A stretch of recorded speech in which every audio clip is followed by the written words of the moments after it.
Hello everyone, how you doing? Thanks for coming in, good to see you. And today I'm going to be showing you my Technomancer build in Outriders. We like calling it the Highlander build, and I think you will see why. We also call it the Terminator build occasionally, or the Terminator Highlander, because that's horrifying. But anyway, without further ado, let's get right into it. So, skills, what you will need, the most important skill you will need is Tool of Destruction. You cannot do this build without Tool of Destruction.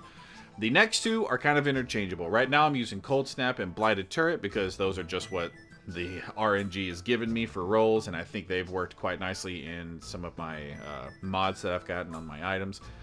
But you will most likely be changing Cold Snap out for Scrapnel when you get the full set that I'm trying to go for to really wrap this build all up. I do not have it yet, but I will explain it all later. Now, we're going to go over to class. I have reset this. We're going to fill it in right here and just explain what it does, and then we're going to get to mods. So, first thing, increases anomaly power, pretty basic. Ordnance skill cooldown. Resistance piercing. Anomaly power. Resistance. Anomaly power. Okay, so this one, enemies below 30% health receive 20% more damage. This is incredibly important. You would think it might be. It's nice, but it's incredibly important because your minigun will run out of bullets, and the lower they are on health, the more damage you do, the closer you get to refilling your bullets. But again, we'll get to that when we get to mods.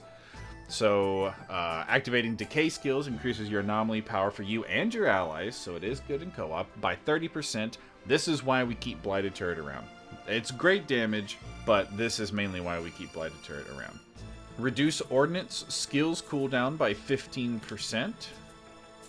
Anomaly power. Activate Ordnance skills, increase Skill Leech by 15%. That's self-preservation right there. Anomaly power. Resistance piercing. Skill Leech. Double your skill leech. Double your skill leech when your health goes below 30%. Increases your anomaly power by 6%. Activate Ordnance skills, increases your armor by 50%. This is another reason why Scrapnel is going to be so nice, because you're going to be using it pretty damn often. This one's just a means to an end, but it does decrease the damage you take.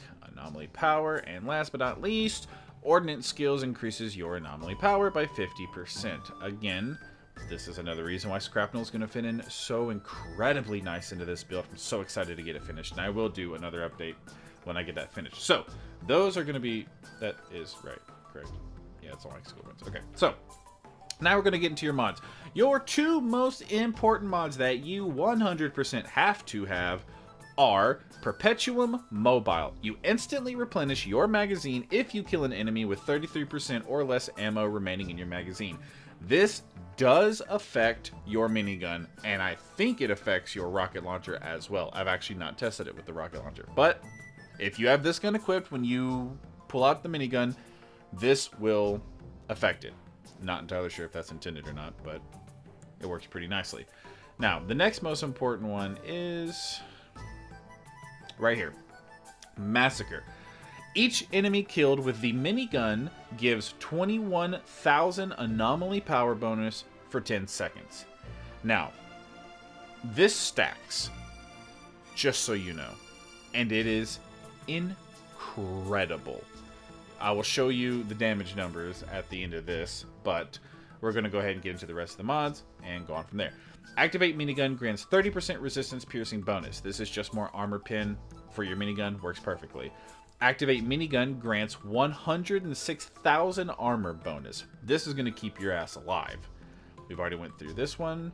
Activating the skill, which Tool of Destruction, activating the skill grants a 100% base ammo increase for the selected tool. This is also incredibly important. And last but not least, activating the minigun grants 20% resistance. This is also going to keep your ass alive. Now, the stats you're looking for are skills, life leech, which is incredibly important, anomaly power, which is obviously incredibly important, and the last one is kind of intermittent. I like cooldown reduction because you can use Scrapnel a lot, but again, I haven't gotten the full set yet, but the theory is there. It works. The logic, at the very least. And that's pretty much the 3 you really want. Anything else can help. Status power, max health, you know, none of the close range or long range, none of that. That only affects your weapon damage. That will not help this whatsoever. And this build is 100% about the minigun. So, the way this works is when you activate your minigun, every enemy you kill will give you more damage. You have a lot of skill leech with this particular build, and so all this damage you're going to be doing is going to be healing you. You have a crap ton of armor, a crap ton of resistances, and you're going to be hard to kill. Your real downside is you move incredibly slowly, and you have trouble shooting over. So if you look, this is your movement speed. It's pretty pitiful, but there's a little tech you can do. If you hold your turret in your hand by holding the button, or just, you know, letting the reticule happen, you will walk faster. You can then throw it or cancel it, go back to your minigun, and get back to doing damage. Now, the bullets are kind of short, so if people, you see right there that X, that means you're not actually shooting because it's so low and it's shooting up. So you kind of have to aim it up when you're shooting when people are popping over cover. You'll have a little bit of problems with people in cover, but you will learn ways of getting around with it. Cold Snap is excellent for that, and tossing your turret where you need it is also excellent for that. And remember, your turret gives you 30% anomaly power for you and your team. It's a 7-second cooldown, at least with the build that I have currently, and it lasts for a while, so every chance you get, throw it out, because it's going to be helping you. Now, my current build, it helps me a little more than usual, but that's fine. So, without further ado, we're going to get into a little clip of an expedition at tier 11, I believe. I believe it was tier 11.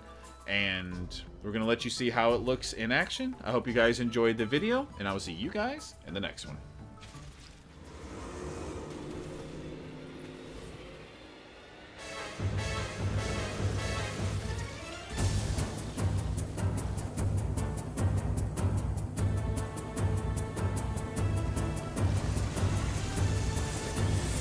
Well done, you found a pod. You're gonna give me a hard time for it, aren't you?